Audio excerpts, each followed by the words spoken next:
एक पीठ के पीठाधीश्वर हैं मेजर चतुर्वेदी, एक पीठ के पीठाधीश्वर हैं। उन्हें भगवान राम का कोई विरोध कर रहा है, जो आप कह रहे हैं कि भाई कोई समझदार व्यक्ति भगवान राम का विरोध नहीं कर सकता है, तो वो तो एक धार्मिक व्यक्ति हैं, एक पीठ के पीठाधीश्वर हैं। वो पार्टी के अंदर अगर ये देख रहे हैं तो पार्टी फॉर्म पर कहें, फॉर्म पर अपनी बात रखेंगे या फिर अपने दिल की बात कहेंगे? मीडिया ने जब सवाल उनसे पूछ दिया तो ये या तो व्यक्ति धार्मिक गुरु हो सकता है या राजनीतिक। वो धर्म की बात भी करे और राजनीति भी करे, ये संभव नहीं। या तो आप राजनीतिक पृष्ठभूमि में हैं या आप धर्म के क्षेत्र के हैं। आप दोनों तरफ नहीं हो सकते, क्योंकि जब आप एक पार्टी से जुड़े हैं तब आप एक राजनीतिक हो गए, आप पार्टी का जो है पक्ष रख रहे हैं। जब भी आप बोलेंगे तो आप पार्टी का पक्ष। मैं समझता हूँ इतनी गंभीरता उनको रखनी चाहिए। मेजर चतुर्वेदी, ये बयान देकर के आप किसी एक व्यक्ति पर निशाना तो नहीं साध रहे हैं परोक्ष रूप से? फिर मैं शरद जी के पास जाऊंगा। मैं हमेशा खुल के बात करता हूं और हमेशा सीधी बात रखता हूं। भगवान राम का विरोध करने का प्रश्न ही नहीं उठता। यदि फिर भी अब प्रमोद कृष्ण जी को ऐसा लगता है तो मुझे लगता है कि उनको अपनी पार्टी के अंदर बात करनी। ठीक है धर्मेंद्र गिरी साहब, धर्मेंद्र गिरी महाराज जी, क्या कल की पीठाधीश्वर प्रमोद कृष्णम जी को इतना दर्द हो गया, इतनी पीड़ा हो गई कि वो कंट्रोल नहीं कर पाए? वो एक सियासतदान है, एक पार्टी के प्रतिनिधि हैं, पार्टी के वरिष्ठ नेता हैं, ये भूल गए कुछ देर के लिए, क्योंकि उन्हें इतनी पीड़ा हुई कि राम विरोधी है कोई पार्टी के अंदर। सिर्फ राम मंदिर का विरोध करना तो एक हद तक बात समझ में आती है, लेकिन राम का विरोध अगर कोई कर रहा है तो एक धार्मिक व्यक्ति होने के नाते, धर्म का पताका उठाने के नाते, क्या उन्हें इतनी पीड़ा हुई कि सच्चाई निकल गई? नहीं, देखिए इसमें वजह कुछ और है। और मैं कहना चाहूंगा कि जो आचार्य प्रमोद कृष्णम ने सच बोला और पिछले लंबे समय से जो सनातन के समर्थन में और भाजपा के समर्थन में उनके 2-3 बयान आए, तो मुझे लगता है कि कांग्रेस की पाचन शक्ति इतनी कमजोर हो गई कि वो उनके बयानों को पचा नहीं पाए और उन्होंने स्टार प्रचारक में उनका नाम हटा दिया। और जहां तक बात सनातन धर्म या भगवान श्री राम की है, तो मैं समझता हूं कि जो कांग्रेस के पास जो आखिरी विकेट था, एक सनातनी स्तंभ के रूप में, एक आचार्य प्रमोद कृष्णम के रूप में, वो आखिरी विकेट गिर चुका है और कांग्रेस की जो पारी है, राजनीतिक पारी जो है, वो समाप्त हो चुकी है। जहां तक बात सनातन या भगवान श्री राम या जितने हमारे मठ मंदिर या संस्कृति की बात अगर हम करें, तो संतों से अच्छा कोई गुरु हो नहीं सकता, क्योंकि संतों को वास्तविक ज्ञान होता है और जनता उसको स्वीकारती है। आज देश में कहीं भी हमारी सैकड़ों जगह, हजारों जगह कथाएं होती हैं और वहाँ 5-10 लाख लोग वहाँ पहुंचते हैं, सनातन धर्म को स्वीकार कर रहे हैं, उसकी वास्तविकता को जानते हैं। और मुझे लगता है कि देश में ऐसा कोई कोना नहीं है जहाँ इतिहास गवाह ना हो, जहाँ हमारे देवी देवताओं ने वहाँ कुछ ना कुछ उनका आधार बना हो। कहीं युद्ध हुआ है, कहीं किसी ने दर्शन दिए हैं। अगर मथुरा की हम बात करते हैं तो मथुरा तो मैं कहता हूँ कि कण कण में भगवान कृष्ण बसते हैं, अयोध्या के कण कण में भगवान श्री राम बसते हैं, काशी के कण कण में मुझे लगता है कि काशी विश्वनाथ बसते हैं।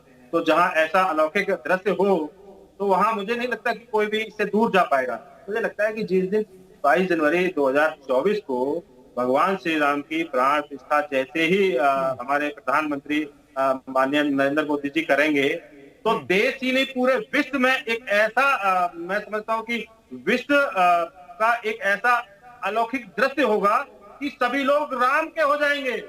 मुझे नहीं लगता कि ऐसी आवाज उस दिन के बाद जो निकलेगी। अभी तो हमारे आचार्य प्रमोद कृष्णम जी ने राम का समर्थन किया है और कांग्रेस को राम विरोधी बता दिया, तो ये सौभाग्य की बात है सनातनियों की, क्योंकि ठीक है। ये अब बॉबी लॉरेंस, मैं आता हूं का है। और धर्मेंद्र गिरी जी, मैं वापस लौटता हूं आपके पास। बॉबी लॉरेंस जी, इस बयान का राजनीतिक मतलब क्या निकाला जाए? पहले ही राम विरोधी पार्टियां, कांग्रेस की, समाजवादी पार्टी की, राम विरोधी पार्टियां घोषित कर चुकी, कम से कम बीजेपी के हर मंच से कहती है कि राम विरोधी है, राम मंदिर विरोधी है पार्टियां, जिन्होंने राम मंदिर के आंदोलन को दबाने, भटकाने, यहां लाठी चलाने, गोली चलाने तक का काम किया इन पार्टियों ने। लेकिन एक पार्टी के अंदर से ही जो 2 लोकसभा चुनाव लड़ चुके हैं, जो पार्टी का धर्म के का पक्ष रखते रहे अलग अलग फोरम पर, मीडिया डिबेट में, वो अगर कह देते हैं कि भाई पार्टी के अंदर कुछ लोग ऐसे हैं जो सिर्फ राम मंदिर का नहीं, वो राम विरोधी हैं, इसका इंपैक्ट क्या चुनाव पर पड़ेगा? सबसे पहले तो मैं आपको अभिवादन करता हूं और आपको, आपके परिवार को और सभी पैनलिस्ट को और संपूर्ण भारत के नागरिकों को और आपके सभी दर्शकों को धनतेरस की हार्दिक शुभकामनाएं देता हूं। देखिए, आज का दिन बहुत अच्छा दिन है। मैं जरा 4 लाइन हरिओम पवार की पढ़ना चाहूँगा, जो है प्रभु राम के लिए। राम दवा है, रोग नहीं है, सुन लेना। राम त्याग है, भोग नहीं है, सुन लेना। राम दया है, क्रोध नहीं है, जग वालों। राम सत्य है, शोध नहीं है, जग वालों। राम हुआ है नाम लोक हितकारी का और रावण से लड़ने वाली खुददारी का। ये हरिओम पवार जी ने लिखी है और ये कविता मुझे बहुत अच्छी लगती है। ये मैं आज समर्पित करता हूँ रामचंद्र जी को। अब बात मैं करता हूँ प्रमोद कृष्णन जी को। देखिए, प्रमोद कृष्णन जी एक राजनेता बाद में हैं। पहले तो वो एक साधु संत हैं, उन्होंने तो एक आवरण राजनीति का एक ओढ़ रखा है।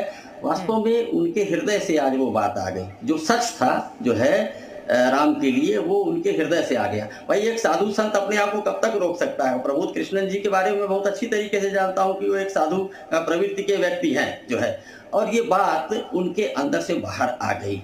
देखिए, राम जो है और राम जन्मभूमि, ये दोनों पर मैं बात करना चाहूँगा।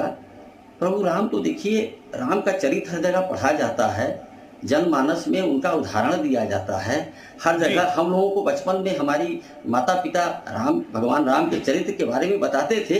तो राम किसी एक के नहीं है, राम सबके हैं, राम पूरे विश्व के हैं। राम सबके हैं, लेकिन पार्टी के अंदर राम विरोधी अगर ये कोई पार्टी के अंदर का नेता कह दे तो बहुत बड़ा सवाल हो जाता है और राजनीतिक तौर पर सवाल उठना लाजमी भी है। इसलिए हम इस पर चर्चा करें। तमाम मेहमान हमारे साथ बने हुए हैं। जी हाँ, मोहब्बत की दुकान में क्या राम विरोधी सामान तो नहीं पड़ा है?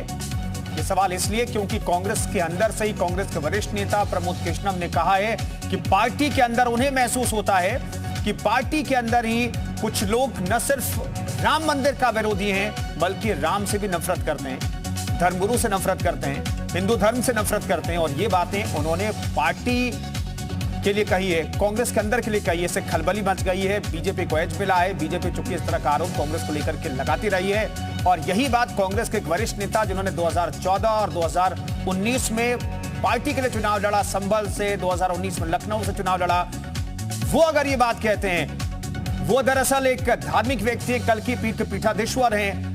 धर्म की बात उनके लिए महत्वपूर्ण है और उन्होंने अपने बयान में ये बात कही कि सच सच होता है, झूठ झूठ होता है। तो सच वो कह रहे हैं और वो कह रहे हैं कि सच बोलने का मतलब नहीं है कि मैं पार्टी विरोधी हो गया हूं। वैभव त्रिपाठी जी वो कह रहे हैं कि भाई सच सच होता है, झूठ झूठ होता है। तो भाई सच को आप कैसे नकारेंगे? वो कह रहे हैं कि जो उन्होंने महसूस किया, और इसका वो ये भी कह रहे हैं कि अगर मैं सच बोल रहा हूं इसका मतलब मैं पार्टी विरोधी नहीं हूं। सच बोलना पार्टी विरोध नहीं है। देखिए, ऐसा है कि आचार्य जी से आपको लगे हाथ एक सवाल और पूछना था कि 1400 करोड़ जो राम मंदिर का चंदा चोरी की बात वहां के लोग कहते हैं, उस पे आपके विचार क्या है? सच है कि झूठ है? दूसरा, 2 करोड़ सर वो आपके नेता, आप पूछिए ना। अरे पार्टी प्रवक्ता पूछे। पत्रकार महोदय जो पत्रकारिता कर रहे हैं उनको इस पे सवाल पूछने चाहिए। और नहीं। धर्मगुरु हमारे पैनल में भी है। सर प्लीज, बिना नहीं वैभव जी मैं जानना चाहता हूं, भाई आपको आपत्ति है कि वो एक बात कर रहे हैं, दूसरी बात नहीं कर रहे हैं, तो पार्टी के फोरम पर उनसे पूछिए ना। हमको कोई आपत्ति नहीं है। दूसरी चीज, आचार्य जी 4 दिन से आए हैं, बहुत लंबा उनका वो नहीं है। और सनातन, मैं कहता हूं कि 125 करोड़ जो भारतीय हैं वो सनातन को मानते हैं। सनातन मतलब सिर्फ ये नहीं है कि मूर्ति पूजा।